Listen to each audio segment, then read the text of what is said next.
Live everywhere. Daily Co's Radio on netrootsradio.com presents David Walton. Kagro in the Morning Show.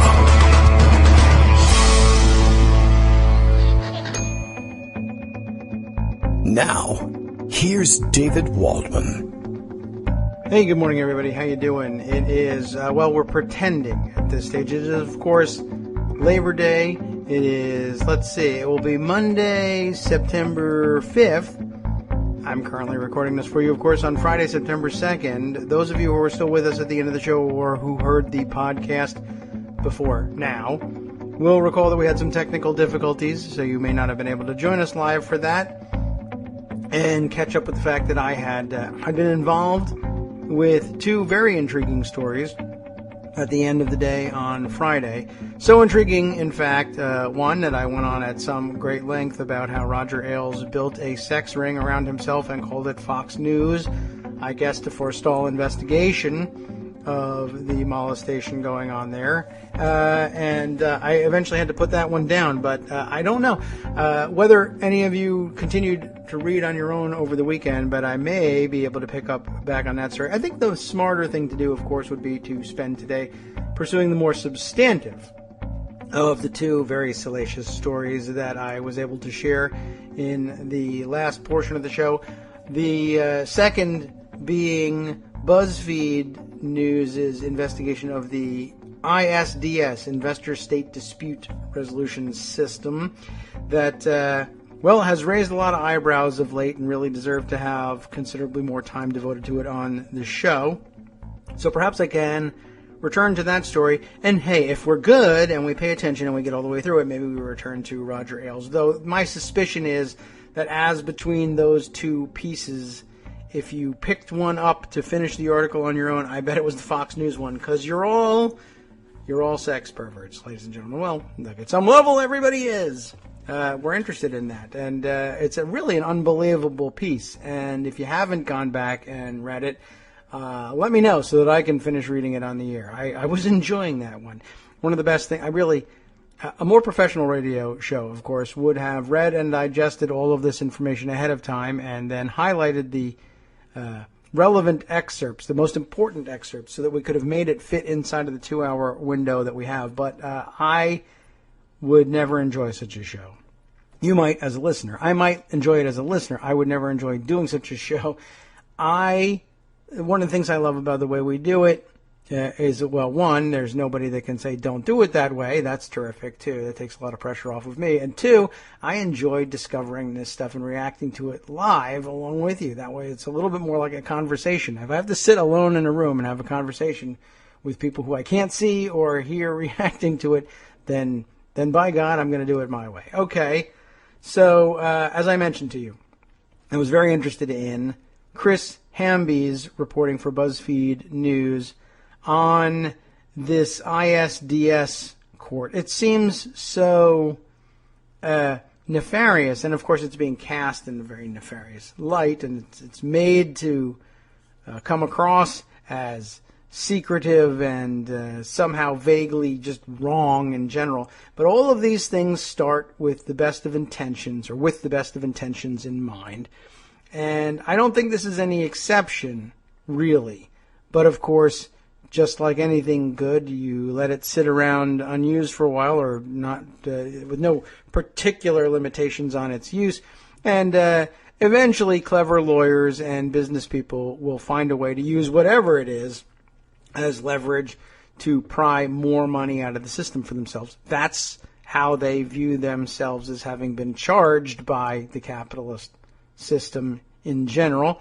And so they'll see very little wrong with it until it gets completely out of hand. And then, when you look at it that way, maybe it's not such a good thing. I think maybe by way of getting ourselves back up to speed so that we can continue with our reading where we left off, we'll use the very interesting and visually appealing sidebar that BuzzFeed has created for this story just to give ourselves background, like in case, let's say, for instance, you haven't listened to the Friday show and you're never going to because you're a staunch defender of Roger Ailes, you filthy bastard, and you should just go back and listen. But if you don't, or you're just joining us, or maybe you're new to the show, I don't know, these things can happen. Maybe we finally hooked you in with our front page morning posts about the Daily Coast radio show going on. Daily Coast Radio, I hadn't heard.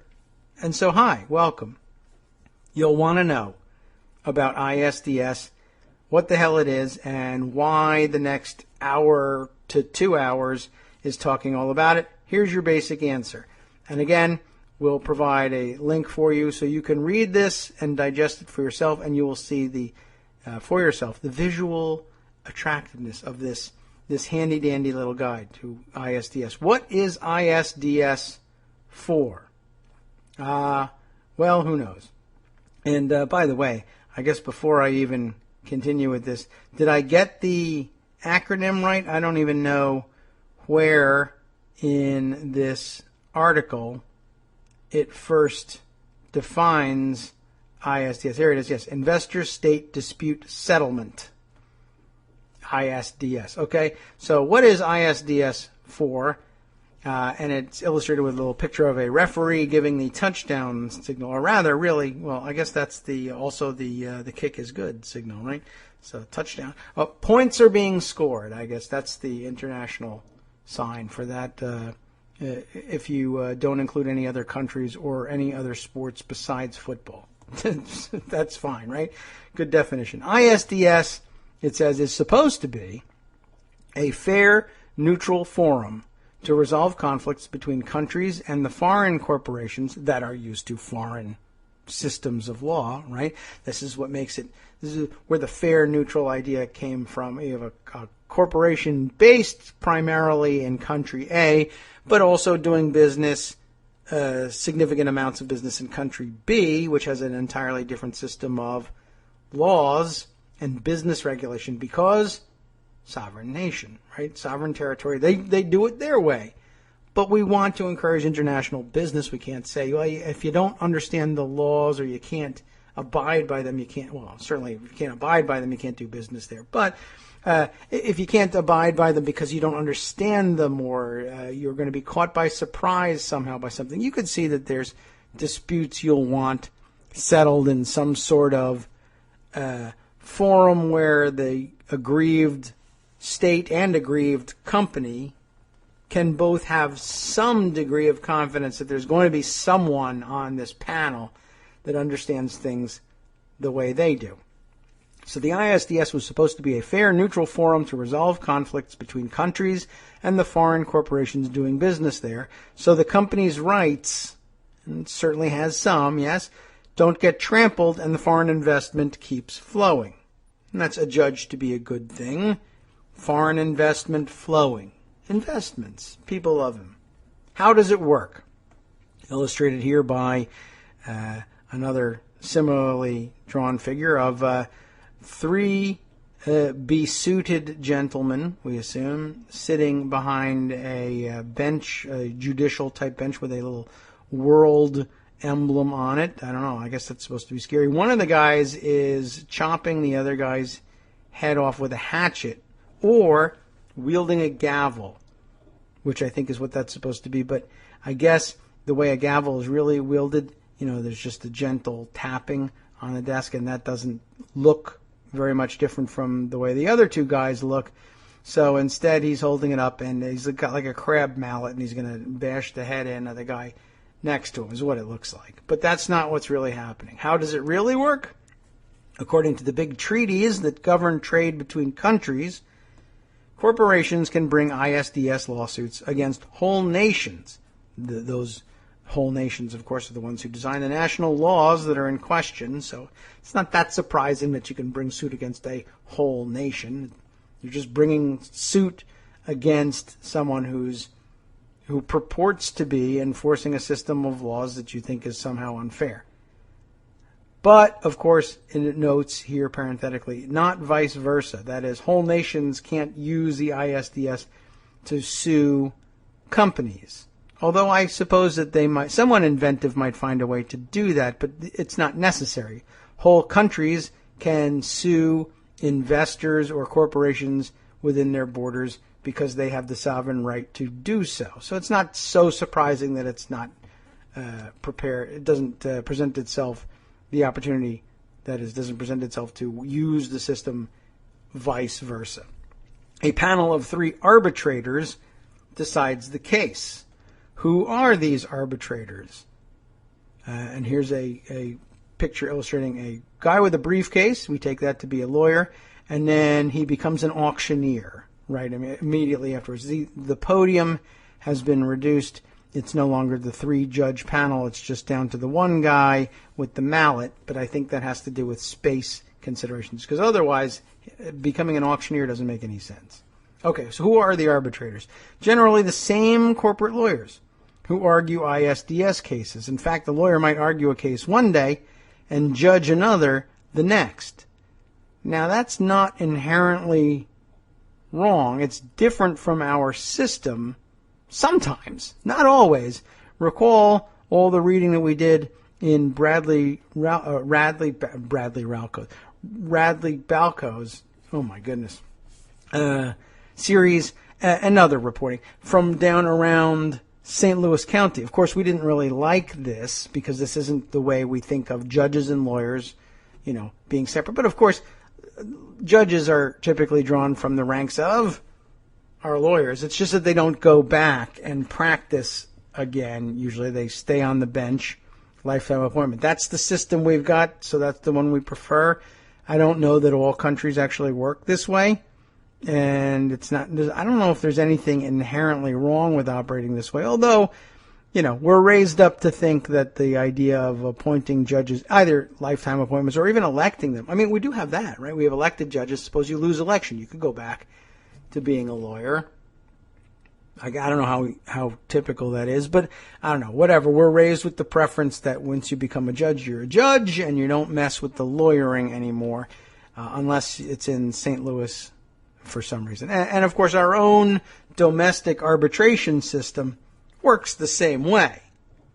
Arbitration just works this way because judges aren't typically, there's no pool of professional judge-only judges in the arbitration game. Although, that's something we could change, right? We could mandate that if in order to count as binding arbitration in this country, there's a class of judges and you can't draw from outside of it.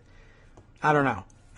But it's a private system, and that's one of the problems that people have generally with private arbitration, is that it sort of outsources and privatizes the justice function, takes it out of the hands of government formed by the expressed consent of the governed, and puts it in another forum instead. But I don't know. I guess there's nothing inherently wrong with that one either. It's just different and strange to us. And this casts it in some kind of foreign, spooky light. But I don't know. Maybe it's even better that these people move in between being lawyers and judges freely. It might remove the temptation to be heavy-handed or arbitrary in your ruling as a judge, lest some lawyer to whom you put the screws that way end up a judge in a case in which you're a litigant. So I'll just throw that possibility out there. What can they do? Well, they can order countries to pay foreign corporations millions or even billions of dollars, or even just $1, I guess, enough that sometimes the countries in question find it easier to just rewrite their laws to the company's specifications. That, of course, is actually a description of one of the worst possible outcomes, or I guess most dangerous sounding outcomes anyway. And I don't know. Is that entirely fair to offer that up as what can they do? They can settle disputes between corporations, foreign corporations, and the states in which they're doing business, and it can do so in a way that can nullify I guess the laws passed by the sovereign state's legislature, but I guess a regular court can do that too.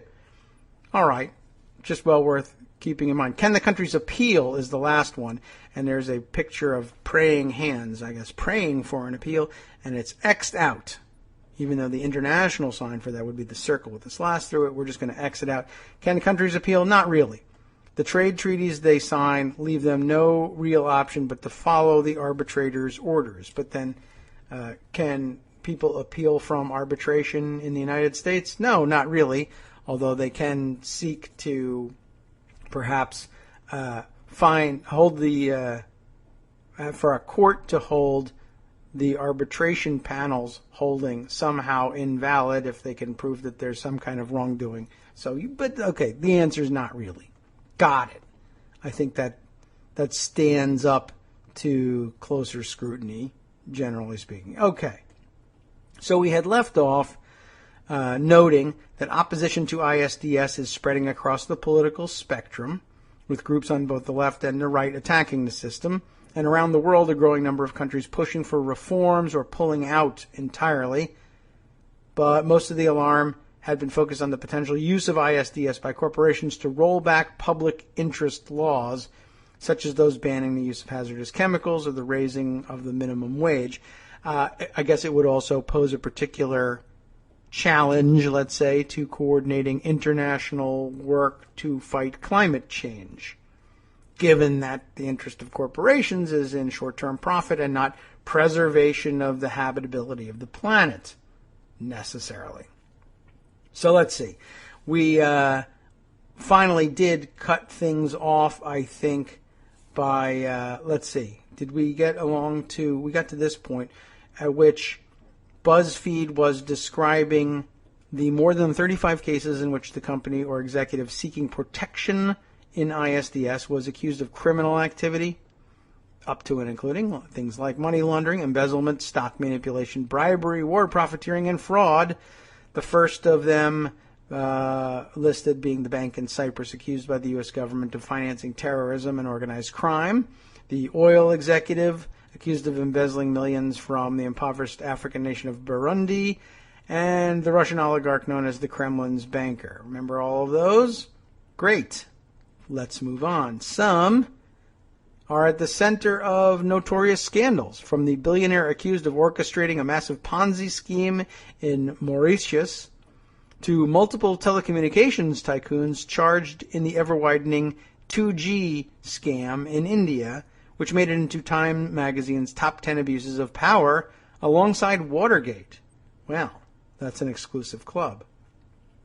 The companies or executives involved in these cases either denied wrongdoing or did not respond to requests for comment. I could see where people playing at the Watergate level might not return BuzzFeed's calls, especially if they're operating in, say, India and not the United States. Okay, excusable. Most of the 35-plus cases are still ongoing, but in at least 8 of these cases, bringing an ISDS claim got results for the accused wrongdoers, including a multi-million-dollar award, a dropped criminal investigation, and dropped criminal charges. In another, the tribunal has directed the government to halt a criminal case while the arbitration is ongoing, is pending. Of course, there are governments that don't have clean hands themselves, and some claims by businesses have been justified. The legal systems of some countries are flagrantly unfair or riddled with corruption. Moreover, authoritarian or kleptocratic regimes sometimes do use their justice systems as political weapons. For example, arbitrators ordered Russia to pay compensation after finding that Vladimir Putin and his administration had used criminal and tax proceedings to destroy his political rival Mikhail Khodorkovsky's oil company. Always having difficulty with the Russian names, among others. Lawyers say that some governments, faced with a legitimate ISDS claim, will even trump up a criminal charge to deflect from their own wrongdoing. For example, arbitrators found that there was evidence suggesting that Bolivia had launched a fraud case against a mining company executive, or against several mining company executives, as a ploy to get the company's ISDS claim thrown out. Well, when you're dealing with sovereign governments, some of the things you need to be aware of. And that's, I guess, originally why, again, ISDS was created in the first place. You did not really have much recourse in the courts of Bolivia, or anywhere else for that matter, if that country's own executive and justice system, and maybe the courts, depending on how their justice system works, the courts themselves may be involved in trumping up charges against you. It's going to be hard to get a fair, impartial hearing in that context. But even some members of the club, as they like to call it, said they were concerned by how often credible allegations of criminality arise. Well, there's a lot of crime in the world. Many ISDS lawyers say that the system helps promote the rule of law around the world. If ISDS is seen as protecting criminals, they fear, it could delegitimize a system that is working well for many others. It certainly could. One lawyer who regularly represents governments said he's seen evidence of corporate criminality that he couldn't believe, speaking on the condition that he not be named because he's currently handling ISDS cases. He said, "You have a lot of scuzzy sort of thieves, that's the term he's using, scuzzy sort of thieves, for whom this is a way to hit the jackpot." No different than most other systems of any kind. Someone thinks they can hit the jackpot off it, they will. Other people see somebody else hitting the jackpot off it, they'll try it too. Even in the world of ostentatious opulence that Dubai real estate moguls inhabit, our next section begins, Hussein Sajwani and his company, Damak Properties, stand out. His promotions are gaudy. Buy an apartment, get a Jaguar. That is pretty gaudy. Guess who his favorite partner is? Yes, the other gaudy guy, Donald Trump. He partnered with Donald Trump for a golf course for a Damak resort in Dubai. I think that's the one we've seen pictures of on the internet. He's raffled off a private jet and a private Caribbean island. In the midst of his meteoric rise, which again I object to as a term because meteors fall, and yet appear sometimes to rise in the sky if you don't see them land near you. I understand why. I'm just saying it's wrong. In the midst of this meteoric rise, he began looking beyond the oil-rich United Arab Emirates and, in 2006, ventured into an attractive new market, Hosni Mubarak's Egypt. Top officials from the notoriously corrupt regime, including the Prime Minister, traveled to Dubai and cemented the new partnership with a signing ceremony for a splashy deal. Within 5 years, in the wake of the historic 2011 revolution that ousted Mubarak, an Egyptian court would find Sajwani and the by then former tourism minister guilty of working in cahoots on a land deal that would fleece the Egyptian people, sentencing both to 5 years in prison. You never get that sort of thing going on here. I mean, in terms of the convictions, it's few and far between. But okay, so they finally think they got these guys dead to rights. Egypt was in tumult, with the military controlling the government, frequent protests still roiling the streets, and the Muslim Brotherhood jockeying for what would become its electoral victory. Criminal trials in Egypt were often still gravely flawed, and corporate lawyers in Cairo said the military government was pursuing corruption trials to placate protesters and settle political scores. More so, I guess, it is implied, than actually rooting out real corruption and defeating it. But anti-corruption fervor had helped fuel the occupation of Tahrir Square, and to some activists and ordinary Egyptians, this once unthinkable verdict signaled that the elites who had enriched themselves through sweetheart deals with the regime might no longer be above the law. We would cheer such things here too. But would they be done, and would they be properly done if they were done not so much to do justice per se as placate a still ongoing and powerful Occupy movement, were that the case? But then some of those elites wielded a new weapon, the article continues, ISDS. So they got this conviction, and along comes those elites with ISDS. One of the first to do so was Sajwani, the son of a disciplinarian shop owner in Dubai. That is to say, he was also a disciplinarian as well as being a shop owner. He didn't own a disciplinarian shop, which I don't think they even allow in Dubai. But in some places like, I don't know, say New York and San Francisco, where we're more liberal, you might find such a shop. But that's not the kind of shop we're talking about. I don't think.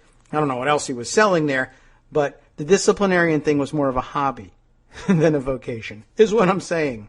Sajwani, the disciplinarian's son, had rebelled against his conservative father and eventually found his way to the United States, where disciplinarianism is a hobby and a vocation.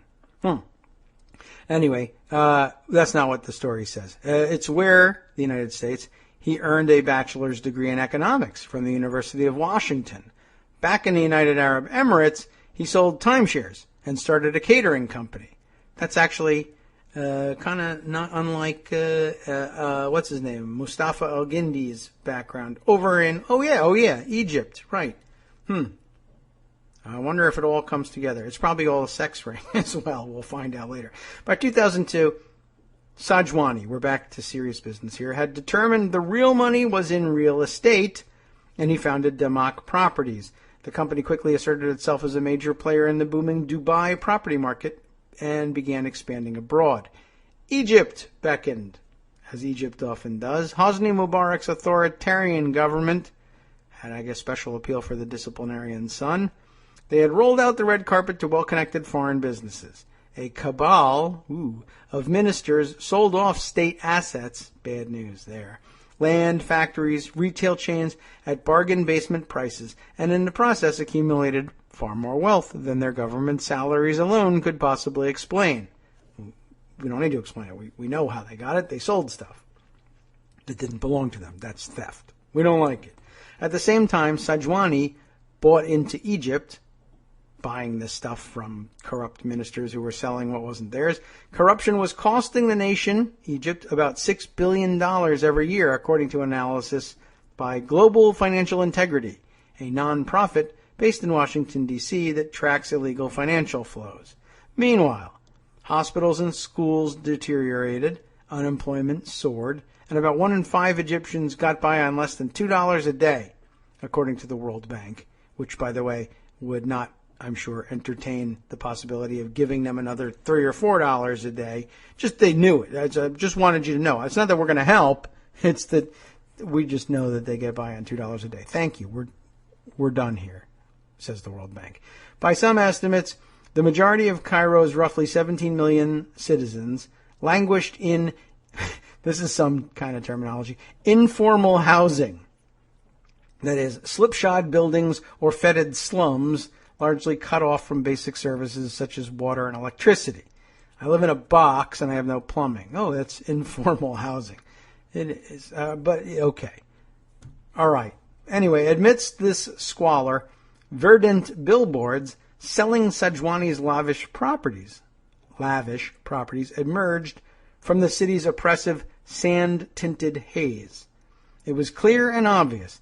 In your face on a daily basis, said Maher Hamoud, who was editor-in-chief of a major Egyptian newspaper at the time.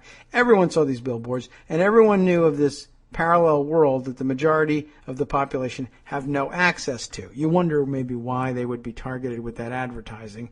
I don't really know. Doesn't make a great deal of sense unless it was to hire workers like, I'm not thinking any of you guys can buy timeshares in this place, but you might be able to tell it's a pretty lavish production. That means that a lot of money is being spent on construction, and maybe you would like a construction job there. I don't even know if they get around to explaining this, but that would be my guess. Sajwani's first project wasn't going just to be just a luxury resort. He would build the Middle East's largest tourist paradise, 11 square miles of villas, shopping centers, apartments, marinas, and even an extreme sports theme park, all along the sunny coastline of the Red Sea, a popular haven for foreign vacationers and rich Egyptians who lived elsewhere in Cairo. But okay. Soon, Those who could afford it would be able to live the luxury. That's Damac's slogan. Just a few hours drive from Cairo. I guess that's right. Okay. But when Hamoud's newspaper asked what Damac had paid for this huge stretch of land, which previously had belonged to the Egyptian people, a company executive refused to answer. Invasion of privacy is unacceptable, he said, and we are a private company. So we see what has happened here. Sunny coastline along the Red Sea. It's property. He develops this beautiful thing. Everybody should come and live here or vacation here. It's just that he didn't own it until he bought it off of some corrupt officials who had no right to sell it. That is problematic. A state committee had determined that the land should be sold for no less than $3 per square meter. But court documents reviewed by BuzzFeed News reveal that Mubarak's tourism minister, Zuhair Garana, had sold the prime real estate to Damac for just $1 per square meter. Pretty sweet. Almost 5 years later, Damac still hadn't built the resort, nor had it fully paid Egypt even that bargain basement price, prosecutors' files show. So he has a lot in common with Donald Trump. You can see why they're partners. In March 2011, shortly after the revolution felled Mubarak, prosecutors accused Sajwani and Garana of collaborating on the deal, which would cheat the Egyptian people out of about $41 million. That's even if the land was saleable. Which I guess, it sounds like they were saying, well, it wouldn't necessarily have been illegal to dispose of the land, but it certainly can't go for less than $3 per square meter. That would have been another $41 million. But right now that money stays in Sajwani's pocket instead. What's more, prosecutors alleged, the land on the Red Sea sat atop an oil deposit. Well, it's not like anybody's looking for oil in the Middle East, right? So it was illegal under Egyptian law to sell the area as a tourism project. I'm not really sure how we're meant to feel about that one. I guess the idea, on the one hand, I'm sure they were saying, this land is worth considerably more because of the oil that's underneath it. We all know we can sell that for big money. So the idea that it could be sold by the tourism minister for tourism purposes and at cheap prices at that is certainly out of bounds. Of course, on the other hand, do we really want to get this? Do we really approve of the idea that as long as there's oil there, if the resource of the oil can be exploited for cash, then by all means, don't let anyone use the land for anything fun or attractive. Just drill it and get the oil out of there and pollute the world and take the money. Okay. But it's not like they're, building an eco-paradise there either. Okay. So, through his lawyers, Sajwani maintained that he did nothing wrong. That's not surprising. In his mind, what does he care about Egypt, for one thing? He's from Dubai. And for another, look, I have cash. I want some land. I want to build a thing. This guy says he's got land to sell me, so I'll take it. And he's a government minister. Who am I to say that we better check this out. Maybe it's not right. Could be that he knew it was wrong from the beginning, but it would be hard to pin it on him. So you have one of these disputes where, look, the government sold me this land. Yeah, well, they're not the government anymore. We've had a revolution. This is what ISDS was probably originally meant for. Was, you go in, you do a deal, say you do it entirely on the up and up. There's always, room to demand that a smell test be performed when a foreign investor comes in and buys up land. But there are legitimate reasons why a foreign investor would come in and buy some land that would have otherwise been developed by domestic producers. And you buy it and you build your thing on it. And who do you do the deal with? Well, the government facilitates this. That's who I talk to, especially since I'm from outside of this country. I got to go through this government and get permission. They arrange the sale. If I think the government has sold me the land, I think that's pretty solid. What do you do, though, if there's a revolution, right? Well, that's the old government. We don't recognize that. In fact, part of the reason we threw them out of power was because they were doing all these dumb, corrupt deals, and we promised we would undo those dumb, corrupt deals when we got here. But foreign businessman says, I don't understand. Why do I care about your internal politics? Somebody sold me land. It was going to be sold to somebody, right? I bought it. What's the problem? So on the one hand, you have an investor saying, I paid straight up for an up-and-up deal with the best authority I could find at the time. Who knew there was going to be a revolution? Whereas the new government says, well, that's all well and good, but duh, we have the right to self-determination. We're the government here now. The other one was corrupt. Maybe we'll end up being corrupt too. Well, chances are, of course, we will eventually. But hey, maybe we're not there yet. But we don't have to recognize the old corrupt government's deal. That's why we're the government now. That was the whole point. Well, everybody has some legitimate points here. How do we solve this problem? Well, it can't really be the courts of this new government either, because they'll just say, yeah, the new government's right and you are wrong. So ISDS comes along. Now, yeah, that's the best possible scenario. Totally innocent investor. I mean, put the same system in place where American mobsters have laundered money and bought up land in Cuba to open a casino. Thanks to the corrupt government there, that government falls.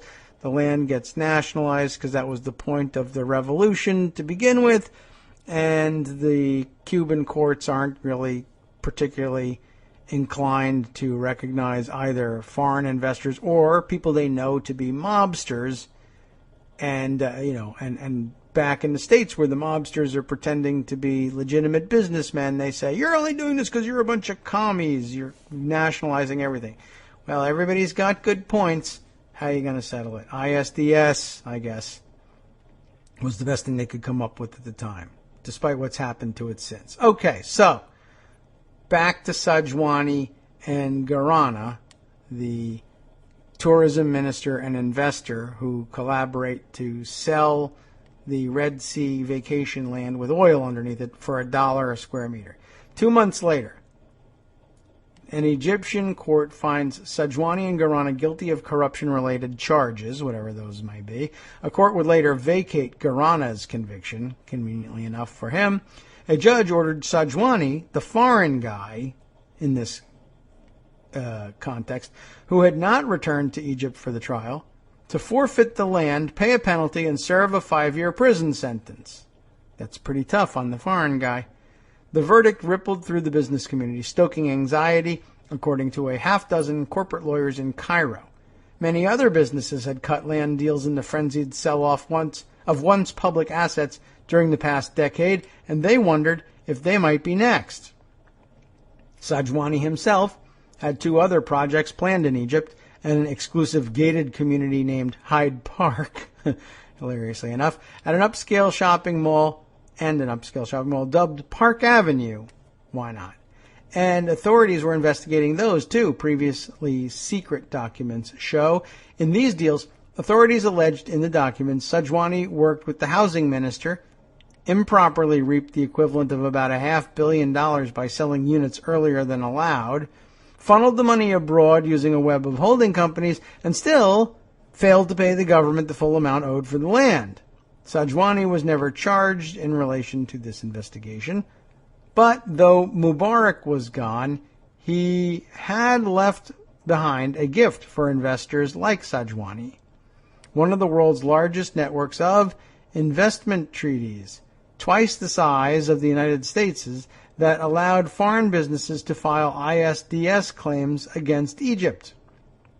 Within a week of Sajwani's conviction over the Red Sea deal, Damak invoked one of those treaties and sued Egypt before the international arbitration arm of the World Bank.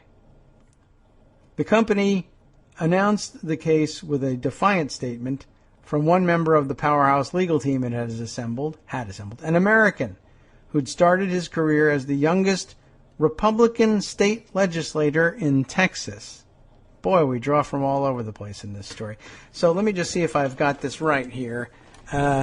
Damak invokes one of these treaties left behind by the Mubarak government and sues Egypt before, it says here, the international arbitration arm of the World Bank. But, I mean, it does say, so the big body of treaties allowed foreign businesses to file ISDS claims. Are we saying that the ISDS is the World Bank? Is the World Bank's arbitration arm the ISDS? That just makes it a little bit even weirder when we mentioned the World Bank being invoked before to talk about how impoverished the Egyptians were. And they're surely right about that. But, Anyway, the company, Sajwani's company, announced the case with a defiant statement, and then in comes the lawyer, the guy who'd started his career as the youngest Republican state legislator in Texas. And we know about Texas, don't we? They're crazy. Sorry, Texans. The criminal prosecution and conviction of Mr. Sajwani, this is a quote, were a classic case of guilt by association, wrote Ken Fluriet of the U.S. firm King and Spalding. No crime was committed by simply conducting business with the former regime, except the sweetheart deal, but okay. The deal, he said, was entirely proper and fully vetted by the appropriate Egyptian officials at the time of purchase. That is to say, the corrupt ones, who were in the business of corruptly selling public assets off in sweetheart deals. But he was the appropriate guy for it at the time. Fleuret, I'm guessing at this pronunciation, by the way, F-L-E-U-R, Fleur, I-E-T, Fleuriet, what was he say, you think? In Texas, Fleuriet, I'm sure. Anyway, he didn't respond either to my request for a correct pronunciation or for BuzzFeed's request for comments. A different law firm, the London-based Clifford Chance, later took over the case. This argument, that the government at the time gave its blessing so the sweetheart deal couldn't be criminal, if the government does it, it can't be illegal, became the template for other businesses facing similar accusations. And this is pretty interesting. I joke when I say, well, if the government did it, it can't be illegal. Of course, we realize in most countries, everyone rolls their eyes at that. But you could see that being the default setting of something like the ISDS. It might very well be, it will become just impossibly complex to settle any case if we can't begin these cases with the presumption, even though we know it's going to be wrong very often, we can be perfectly open to exploring whether it's wrong, but we might need to start all cases with the presumption that government action is legitimate unless proven otherwise. There will be lots of times, I'm sure, when it is proven otherwise. But if we can't start with the presumption that governments are in fact authorized to act on behalf of the nation states they govern, I don't know where we're going to begin these things. All right. Moving on with this case. Sue Ellen. That's what it says. A native Egyptian named after the matriarch on the TV show Dallas. That's who we're dealing with. Started working for Damak as its in-house counsel in Egypt after the land deal that resulted in Sajwani's legal trouble. Okay? All right. So Sue Ellen, named from Dallas, started working for Damak and as its in-house counsel in Egypt after the deal that landed Sajwani in court. She resigned after only a year because, she said, she was uncomfortable with some company practices. When questioned about the Red Sea deal, she said, I haven't asked, and she doesn't know any of its details, but she wrote her master's thesis on Egypt's rampant white-collar crime. So, what does this woman have to say? Speaking generally, she said, they are very, very, very smart. The investors and the government. She gave an example of how bribery can go undetected. And this is her quote. I provide you with a villa, a townhouse, but not in your name. The name will be someone else, but you will be the beneficiary. She ticked off other common ploys. It could be Rolex watches, free apartments. If you have a son, he could work at the company with a huge amount of salary So it's not only bribery. Sometimes you goof around the bribery and do something not visible. I'm not 100% clear on this, but it sounds like she's saying there are company practices where, why would the tourism minister or the whatever other housing minister give a sweetheart deal like this to any developer, but a guy from Dubai, after all, I mean, he's not even Egyptian. Why might they be motivated to sell the land for less than it's worth? And the answer, I guess, is some portion of the profit from this sweetheart deal gets kicked back to the government official. You're going to build a luxury a village of villas, to repeat myself just a little bit there. You're going to build luxury villas? Give me one. Easy enough to do. We can roll it into the cost of building the whole community. I'll throw you a villa, sure. That's a good kickback. Rolex watches, even easier. Free apartments, no problem. Better yet, you have a son, he could work here. He wants a no-show job? All right. Well, depending on how important he is, fine. We'll do it. By filing an ISDS claim, Sajwani took his case out of the Egyptian court system and placed it in the hands of 3 private lawyers convening in Paris. For the arbitrator he was entitled to choose, Sajwani appointed a prominent American lawyer who had often represented businesses in ISDS cases, and to press his case, Sajwani hired some of the world's best ISDS attorneys. For Egypt, the potential losses were big and would come as the country struggled to revive its floundering economy. It decided to settle. Remember, we're talking about a new government. Imagine this happening in any other situation, too, and not just in Egypt, but the revolutionary government. They're very often cash-strapped. A lot of the money that the country should have owned, that should have passed into the hands of the new government, certainly if it were a peaceful transition, is very often absconded with by the previous administration. It's part of the reason we overthrew them. They were stealing the national assets and hiding them in Switzerland so that when they escaped, they would be well taken care of and rich. And that leaves us cash-strapped. And the other side here has some of the best lawyers around. We'll just settle. The terms of the settlement are confidential in this case, but 3 lawyers who represented the company at the time described the key provisions for some reason. Damak paid some money to the government. Sajwani's lawyers refused to say how much, though one called it a savvy business deal, so I guess not much. But the key benefit, and by the way, this might not necessarily have been a fine per se. Remember that Sajwani never paid for the land, so even if they styled it as a fine, it could be even still considerably less than he was supposed to pay for the land, and he still doesn't pay for the land, but the fact that he paid the fine settles the case in the eyes of the arbitrators, and they certify, all right, we're all done here. It's on the up and up. As long as he pays this fine to the Egyptian government, the current one, then all complaints go away. And if it ends up being less than he was supposed to even pay, even under the sweetheart deal for the land, he makes out like a bandit again. But that's not even the key benefit, apparently. The key benefit for Sajwani, according to all 3, that is, the 3 lawyers who represented the company in the case, in exchange for dropping his ISDS case, Egypt would wipe away his 5-year prison sentence and close out the probes on the other deals. The man who had been convicted of collaborating on a deal that would bilk the Egyptian people out of millions of dollars was now free and clear. A Damak spokesperson declined to make Sajwani available for an interview. In response to a letter detailing the points of this story, the spokesperson wrote, "This story relates to issues that were resolved and settled in 2013.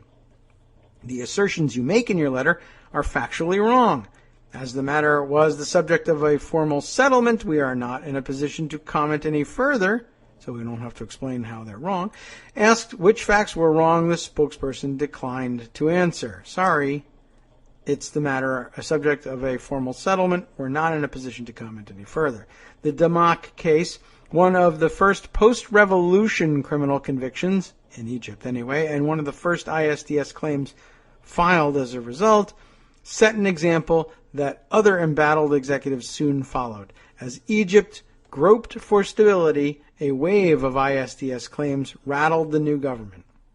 Damak, followed by multiple other cases filed, made them say, you know what? No, there should be another way, said Girgis Abd el-Shahid, a lawyer who represents corporate clients and assisted with Sajwani's arbitration claim. I believe that after Damak, Egypt learned its lesson. By the one-year anniversary of the revolution, Egypt faced more known ISDS claims than all but a handful of other countries, and corporate lawyers in Cairo told BuzzFeed News that still more businesses were threatening to file cases. The potential liabilities from these claims were ruinous. One company alone was threatening to sue for $8 billion. What's more, the ISDS cases were helping to sour the country's business reputation at a time when the fragile Egyptian economy desperately needed foreign investment. Virtually across the board, the government began trying to settle. In one case, an Egyptian court had declared a foreign company's purchase of a factory corrupt and nullified the deal, court records show. But after the company filed an ISDS claim, the government agreed to pay $54 million in a settlement, roughly twice the price the company had paid for the factory just a few years earlier, according to news reports and documents reviewed by BuzzFeed News. A lawyer for the company said that his client had not been found guilty of a crime and that the company had made significant investments in the factory after acquiring it. And that's how you get to twice the price. So you don't even have to do the business operation and risk not actually meeting expectations and not becoming profitable. You just profit right away off of the suit. In another case, a second Dubai developer was under investigation until he threatened an ISDS claim. According to the Cairo lawyer Hani Sari Eldin, who has represented the company, instead of a criminal trial, the government opted for a settlement, and the mogul's company went forward with its project, Sari Eldin said. They actually went ahead and built. That's different. Other ISDS cases are ongoing. Two involve a notorious deal that sent Egyptian natural gas to Israel, even as Egyptians suffered energy shortages at home. That won't be popular. Egypt asked ISDS arbitrators to throw out both cases, alleging that the deal was a corrupt arrangement by Mubarak regime officials and cronies to reap huge profits. In both cases, the request was denied. Investors in the gas company, like the Dubai developer, did not respond to requests for comment. Meanwhile, the government has changed its laws, stripping public interest lawyers and average citizens of the right to file court challenges to dubious public contracts, such as the sale of public land to a developer like Sajwani. In one purpose of the law, according to corporate lawyers in Cairo, who said they lobbied for it, was to prevent the domestic court cases that had led to ISDS claims. As a result, several cases challenging Mubarak-era deals are now frozen. Corporate lawyers cheered these developments, but even some supporters of ISDS now worry that the system has been misused to help the powerful evade justice and to hold hostage the economy of a nation still in turmoil.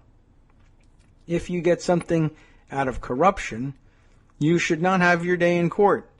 It should be dismissed, said Ahmed El-Kosheri, a native Egyptian and longtime arbitrator who recently received a Lifetime Achievement Award from a leading international arbitration organization. Gee, okay. He worried that his country would be saddled with massive costs because of the ISDS cases. That's the irony of it, he said. The innocent people, the Egyptian public, would pay for the mistakes committed by the regime, which was corrupt. Since settling with Egypt, Sajwani has enticed customers elsewhere with free Lamborghinis. He's partnered with Trump, whose campaign did not respond to requests for comment, on a collection of luxury mansions and sold Damac shares on the London Stock Exchange, reaping a windfall. This year, Forbes magazine estimated Sajwani's net worth at $3.2 billion, making him number 8 on the publication's list of the world's richest Arabs, and landing him on the overall list of billionaires ahead of Oprah Winfrey and tied with Dallas Mavericks owner Mark Cuban. Sajwani is now advertising a massive tower in London with apartments designed by Versace Home, and he told an Emirati newspaper he's eyeing continued expansion. Next might be projects in the United States. Hiba Khalil, a researcher at an Egyptian human rights organization, recently recalled the chaotic but hopeful days after the fall of Mubarak. No one knew what Egypt would be like, she said. International investors were kind of scared that the kind of deals that they did with the Mubarak regime wouldn't be possible anymore. Then came the ISDS claims. I think the impact of international arbitration, Khalil said, was that Egyptians started knowing that, oops, if we try to expose corruption, then those investors will take us to court internationally and we will lose the case, which means we had better just shut up and let the wrongs of the Mubarak administration continue the way they are. That's pretty disheartening. All right, so for another section here, we move to El Salvador. In the rural hamlet of Sitio del Niño, about 20 miles from El Salvador's capital city, Reina Isabel Hernandez, more name, it's cut off at the end of the line, but Reina Isabel Hernandez de Avelar, slumped in a plastic chair in an alcove outside her home, her eyes fixed on the small shrine before her, flowers, figurines of the Virgin Mary, a crucifix, and at the center, a picture of her son, Cesar, in a jacket and tie. 6 days earlier, Cesar had suddenly collapsed and died.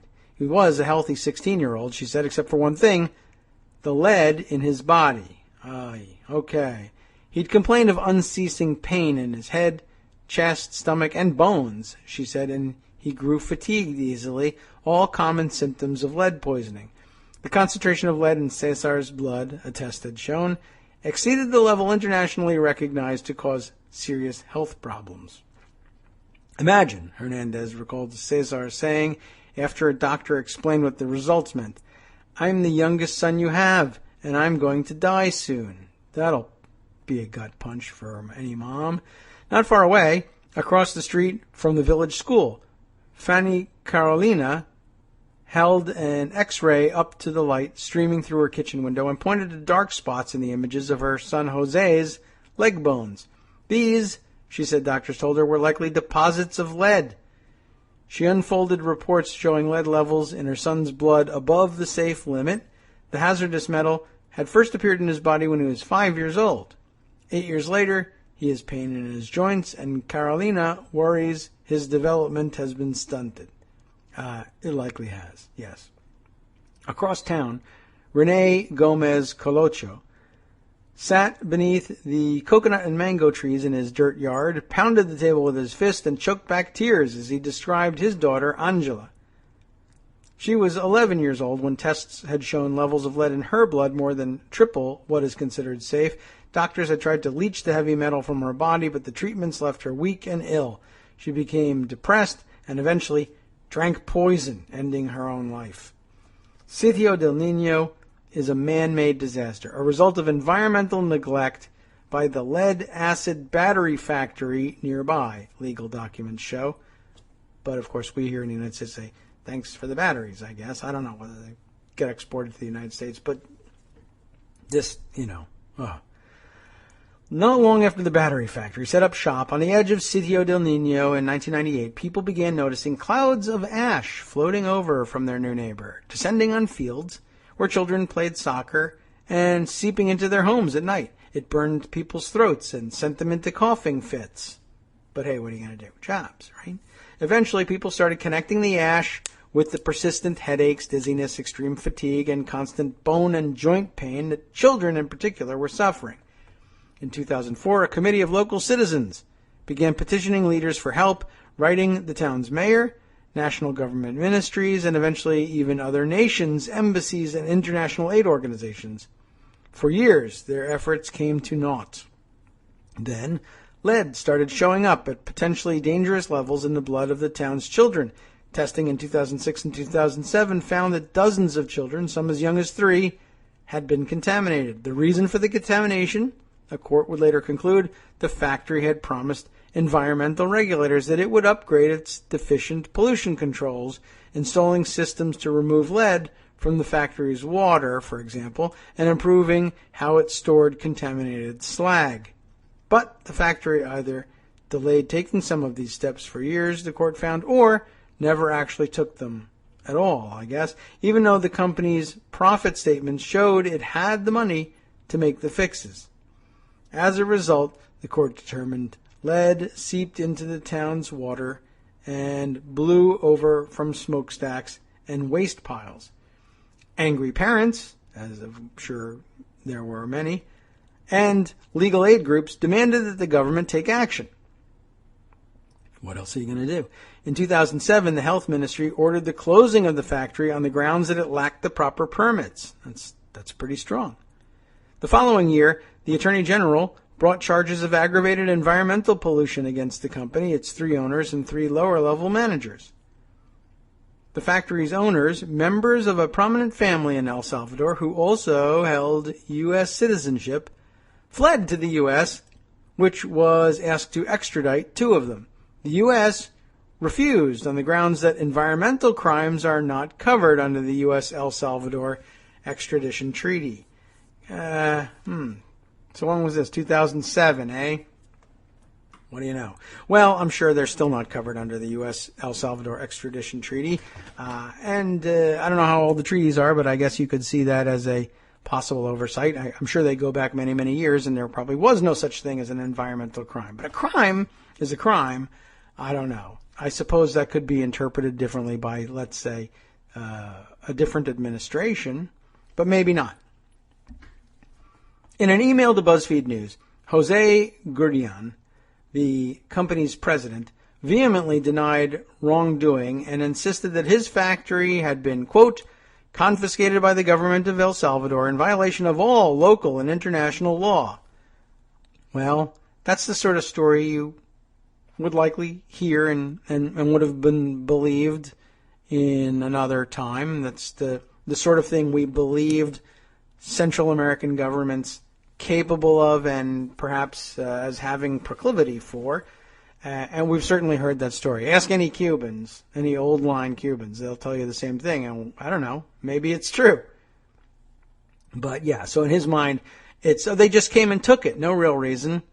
No test results ever showed that the factory was, quote, emitting lead into the air, he said, and his company had, quote, made all the necessary investments to meet the safeguards that environmental regulators required, so he claims. He disputed tests conducted before the factory closed that found lead contamination, and he said the government's closure process itself could have caused limited pollution. This guy should meet Donald Trump.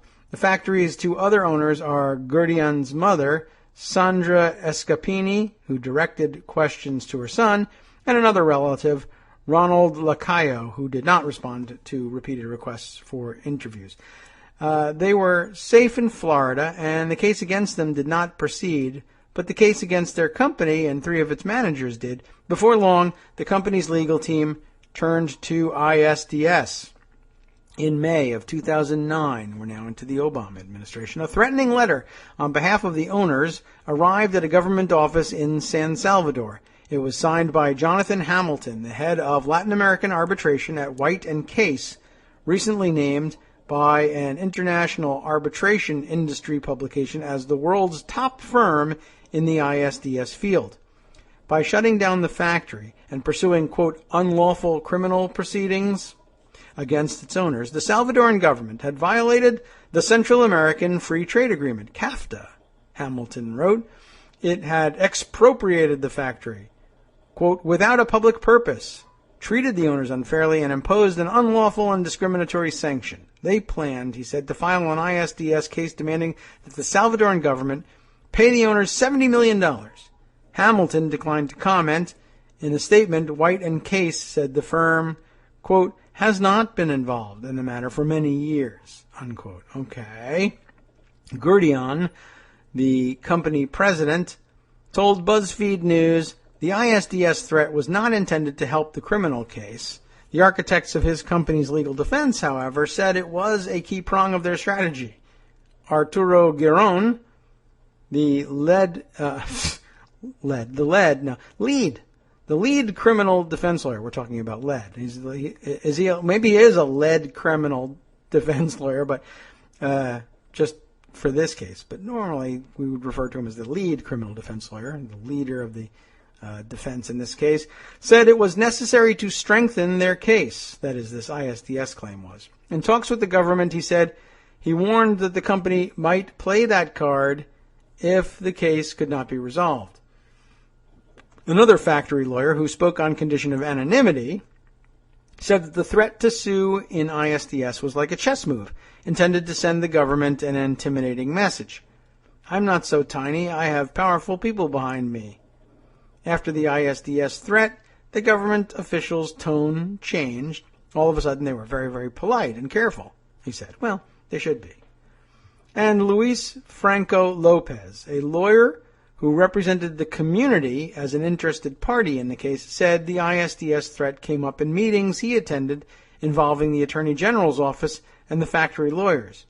The message we got from the beginning was, even if you beat us here, we're going to beat you there, he said. In the midst of the trial, the prosecution agreed to settle. Prosecutors declined to comment on the role ISDS played, but the settlement document lays out the terms. The company agreed to pay for a limited cleanup of only the factory site, far short of the much more expansive cleanup the government has said is needed, that is to say, the homes and yards of all these people who have been contaminated, and to establish a medical clinic in the village, albeit one that would provide only basic care and be funded for only 3 years. Here's a bunch of Band-Aids. The company would also pay for some of the costs associated with the prosecution and make a small donation to the community, and it agreed to drop its threat and not pursue an ISDS case. Lawyers for the community denounced the deal, saying it failed to address the community's problems. The judges also refused to sign off on the prosecutor's bid to end the case, instead carrying it to its conclusion. Ultimately, the court concluded that the factory had contaminated the village, but that same court acquitted the 3 lower-level managers, so it reasoned it had no choice but to exonerate the company, too. Well, who knows what their system is over there. A force that helped persuade the judges, said Giron, the company's lawyer, was the ISDS threat and its potential to slam the government with huge compensatory damages. Today, the legal wrangling and the possibility of an ISDS claim persists. The factory is pursuing an administrative case against the government, and prosecutors have filed a new criminal case accusing the owners of causing physical harm to the villagers. Gurdian dismissed the new charges as completely baseless, but they might leave him and the 2 other owners vulnerable to extradition. If prosecutors do try to pursue the owners abroad, the factory lawyer said he knew exactly what move he would recommend, an ISDS claim. The failure to hold the factory accountable is an open wound for the impoverished residents of Sitio del Niño, a village whose very name, Place of the Child, is now a cruel joke. Well, not just any child, by the way, but okay, fine. For 6 years, their community has been designated an environmental emergency by the government, which has warned them not to eat anything grown in the town's contaminated soil. What else are you going to eat? Got to buy everything now. But many of them have no other option. Can't afford to do it. The government has estimated that the total cost to remove the lead from the area and to restore the land would be about $4 billion. Yeah, right. I'm sure they'll get that. We have a solution, the environmental minister, Lena Pohl, told BuzzFeed News, but she said, we are waiting for someone to give us the money. That is, the people who contaminated this place. Meanwhile, Rosa Aminta Rodriguez de Morales is waiting to find out how dire her son's health is. When she gave birth to Luis Jr., now 14. A doctor told her, "Don't have any other children until this factory closes," she recalled. Jeez, wow. In 2007, when Luis Jr. was 5, tests showed unsafe levels of lead in his blood. He has suffered dizziness, extreme fatigue, and pain in his joints and bones.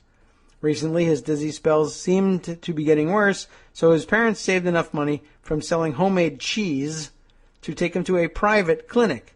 The doctors ran tests that indicated he had kidney disease, a classic symptom of lead poisoning. This is all awful, of course. And by the way, should the parents try to make it with their son to the United States for advanced treatment, Donald Trump would, of course, kick them out, and you can all go screw yourselves. Go die somewhere else.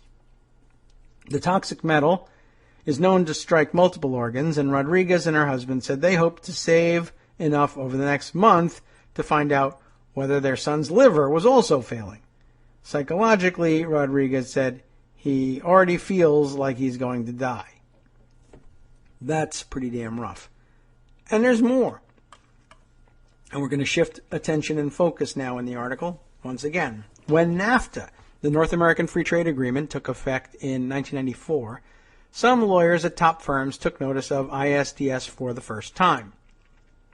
One heralded a new territory where some pioneering attorneys had ventured and prepared maps showing a vast continent beyond. What they saw was the opportunity to expand and reshape ISDS to their benefit, and the previously dormant system changed forever. A whole industry grew up, said, "Holy macaroni, look at this guy's name." If you're following along at home, you just laughed out loud. My goodness. Can I even try? Muthakumaraswamy Sornaraja. Muthakumaraswamy Sornaraja. Okay, well, that's the guy we're talking about. How many letters is that? 1, 2, 3, 4, 5, 6, 7, 8, 11, 12, 13, 14, 15, 16. A 16-letter first name. That's a tough one. Not for people from wherever this guy's from, I guess. Everyone recognizes it. Anyway, a whole industry grew up just pronouncing this guy's name. He's an international lawyer and an ISDS arbitrator who argued that the system is now being misused. Large law firms, he said, see ISDS as a lucrative area of practice, so what happens is they think up new ways of bringing cases before the arbitration tribunals. Lawyers' fees make up the bulk of the roughly $5 million in legal costs that each side pays in an average case, recent studies have found. Big firms can easily bring in significantly more. Top lawyers sometimes bill more than $1,000 an hour. Attorneys billed Turkey, the country, more than $25 million in one case, and after Russia lost a mega case, the country said it paid its lawyers more than $27 million. A key service offered by the ISDS legal industry goes by various euphemisms: corporate structuring, redomiciling, nationality planning. Critics have a different term: treaty shopping.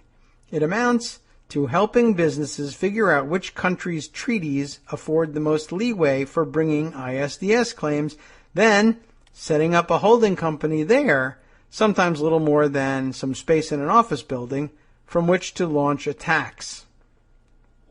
So it is that a private equity firm, you knew it would always be them, based in Texas, can fly the flags of Belgium and Luxembourg, enabling it to sue South Korea, for instance, which convicted one of its executives of stock manipulation.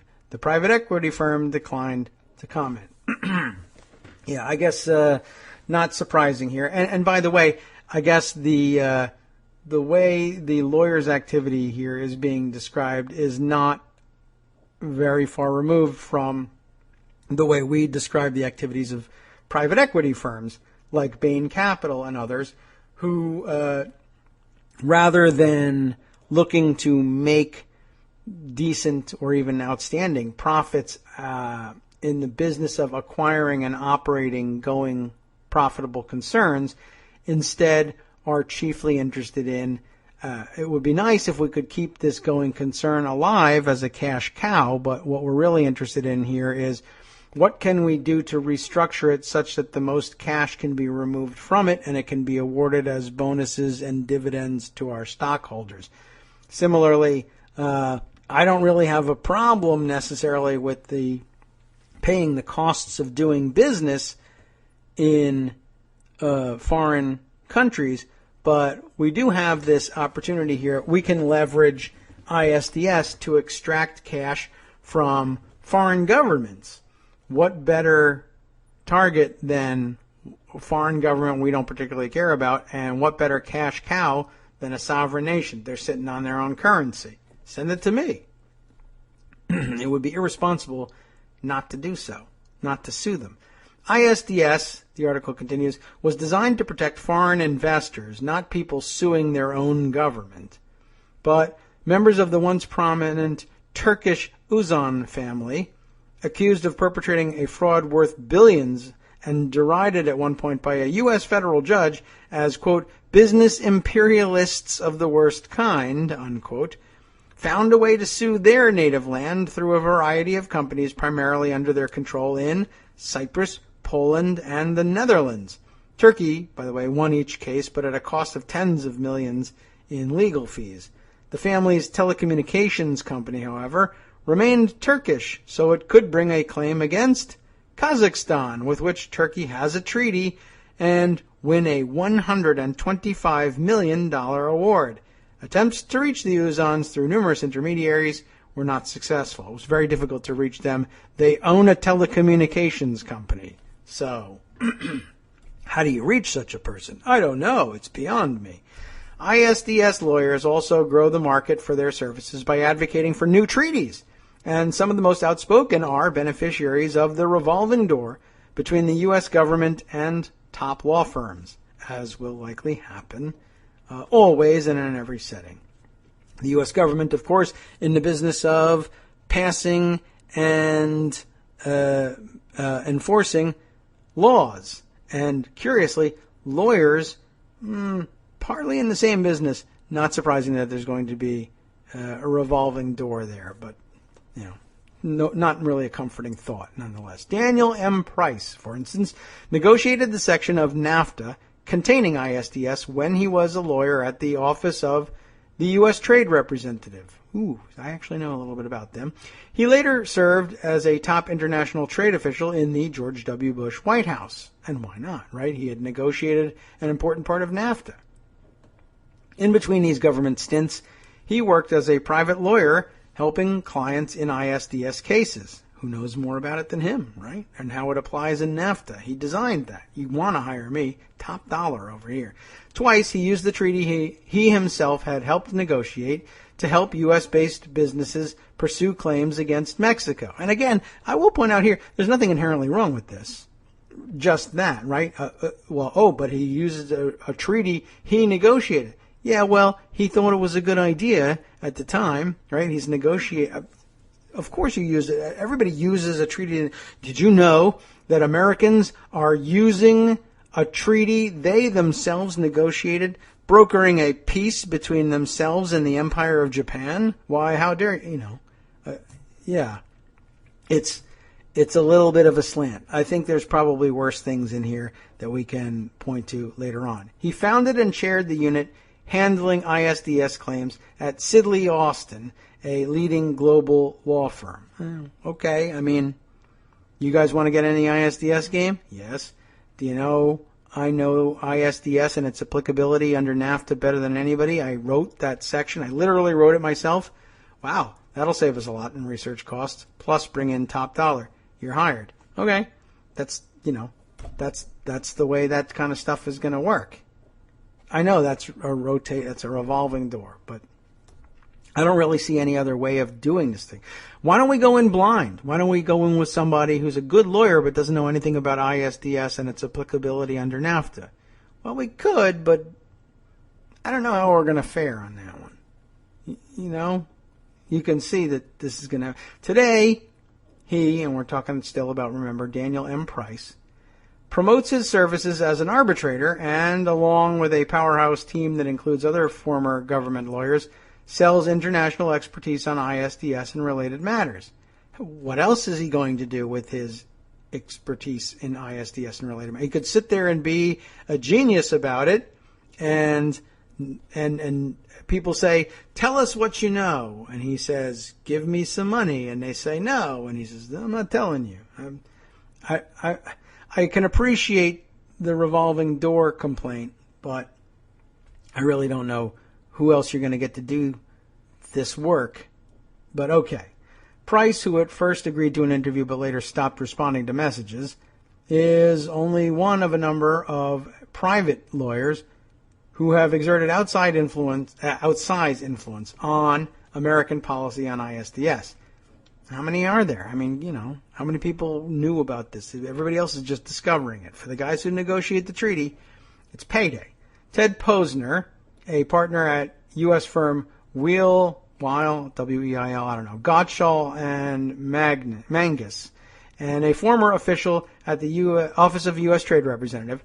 And, oh, what a coincidence. Well, that's who negotiates our treaties, our trade treaties, Posner has acted as a direct conduit to treaty negotiators, as officials from his former employer, the U.S. Trade Representative, now, by the way, probably in distinctly different hands than was the case when he worked. It's his former employer, yes, but the, let's say, Bush administration or Clinton administration era USTR is different from today's, because the USTR is a different person operating under a different administration. But okay, whatever. Many of the officials are probably still the same. There's some career people there.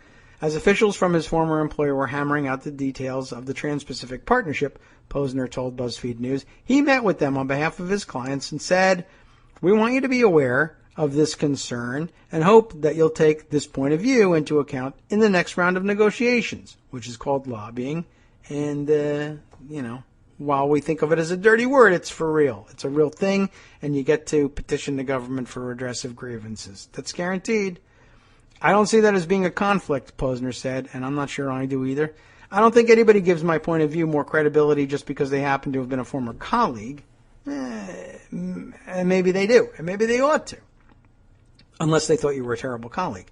I may be able to get a call returned more quickly or an email responded to more quickly, but I don't think prior service in an agency and knowledge of how that agency works is something that should be considered problematic from a public interest point of view. And we discussed this just the other day with Armando. It's just the way, as we say, Washington works. But that's because it's the way every place works.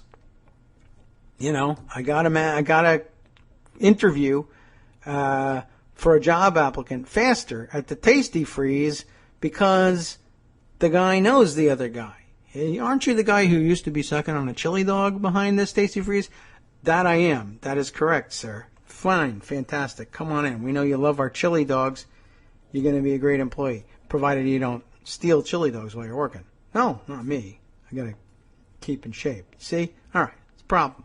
No, it's not. It's the way things work. It's annoying to the other guy, but is it, white privilege that he got in there? No, maybe some of it's working. I mean, I guess that's possible, right? Didn't you used to be loitering behind my Tasty Freeze? He says to the black guy. Oh, yeah, okay. No, I was sucking on a chili dog there with my girlfriend, Diane. You know the... No? Okay. Right.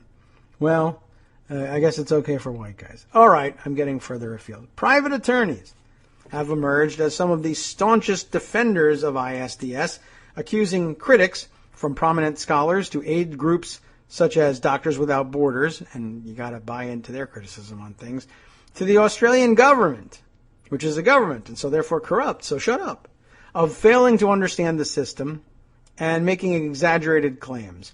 While they concede that many arbitrators are chosen from their own ranks, they say that when lawyers adjudicate cases, they weigh the evidence without favor and reach just decisions in the overwhelming majority of cases. Their reputation for fairness is their currency, they say, and I can understand that. To prove that ISDS is not biased in favor of businesses, they point to the outcomes of known cases. Governments have won about 35% of the time, while business interests have won only about 25%. But that statistic is anything but straightforward. Okay, I can imagine that. It pertains only to the outcomes of known cases. ISDS is so secretive, no one even knows how many additional cases there have been. And that is problematic, isn't it? Also secret are most of the settlements, but that's the case with most courts as well. Roughly a quarter of the known cases were settled, but the terms are almost never disclosed. Moreover, subtract the cases that arbitrators tossed out because they didn't have jurisdiction to hear the claim, and that win-loss balance flips. Business interests have won 60% of the time. Even then, cases recorded as losses for the corporation can actually be wins. In one case, an executive failed to garner a monetary judgment but obtained a finding that helped him wipe away a criminal punishment. And no statistic could ever include the many ISDS claims that are merely threatened, intimidating governments and shaping their policies while leaving hardly a trace. That's true, but that's the nuance of measuring almost anything. ISDS lawyers told BuzzFeed News that threats far outnumber actual cases. Probably true. Just as, for instance, the number of cloture motions filed doesn't necessarily make for an accurate metric if you're trying to determine whether or not filibuster activity is greater or lesser than it used to be. The threats of filibusters can get things done, but won't have any cloture motions filed against them because they're still merely threats, just to draw a parallel to something we've discussed before. Finally, companies can gain advantages by bringing an ISDS suit even if they don't expect to win the case.